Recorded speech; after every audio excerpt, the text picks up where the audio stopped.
महाविकास आघाडीमध्ये असताना ज्यावेळेला पक्ष फुटला, ज्यावेळेला बंड केलं, त्यावेळेला सुद्धा निधी मिळत नसल्याचाच मुद्दा होता. आणि तोच मुद्दा परत येतो, निधी मिळत नसल्यामुळे खासदार सोडतो असं म्हणतात. त्यांना माहिती आहे आमच्या शिवसेनेत आल्यानंतर कामं होणार. सगळ्यांची कामं त्यांनी बघितलेलीत होताना.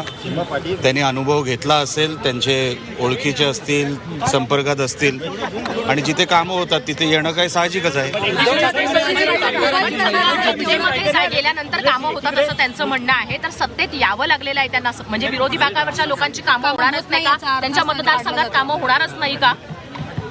बघा, लक्षात घ्या, शिंदे सेनेमध्ये मान सन्मानाचा विषय पण असतो.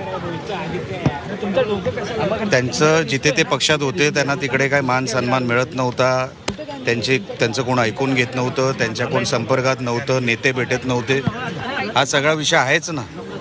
आता ती चीड निर्माण होणार. अच्छा, इथे शिंदेसाहेब 24 तास अवेलेबल आहेत, सगळ्यांना भेटतात, सगळ्यांना न्याय मिळतो.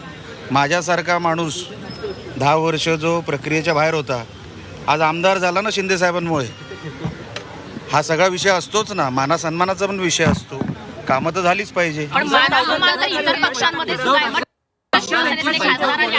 खबरदारी घेत आहेत आता. आमदारांची बैठक घेतली आणि काही आमदार सन्माननीय उद्धव साहेबांनी ही खबरदारी फार अगोदर घ्यायला पाहिजे होती. तेव्हा त्यांनी पक्षावर लक्ष दिलं नाही. आता सगळं पायाखालची जमीन निसटून गेल्यानंतर आता कसली खबरदारी घेतात? ठाकरेंच्या शिवसेनेतले आमदार खासदार पक्ष सोडतायत. मानापमान तर इतर पक्षांमध्ये सुद्धा होत असतात. मग ठाकरेंच्या शिवसेनेतले खासदार आणि आमदार त्यांना विचारा ना, त्यांना मान सन्मान मिळत नाही. आणि एकनाथ शिंदेला ठाकरेंच्या शिवसेनेत मिशन एकनाथ शिंदे होते असं म्हटलं जातं. गोकुळ गीते एवढं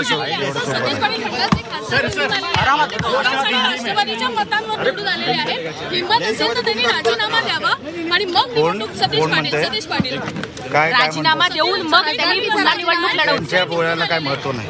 पण मग राजीनामा देऊन शिवसेना येणार नाही असा त्यांचा दावा आहे. उनके कॉन्स्टिट्यूंसी में काम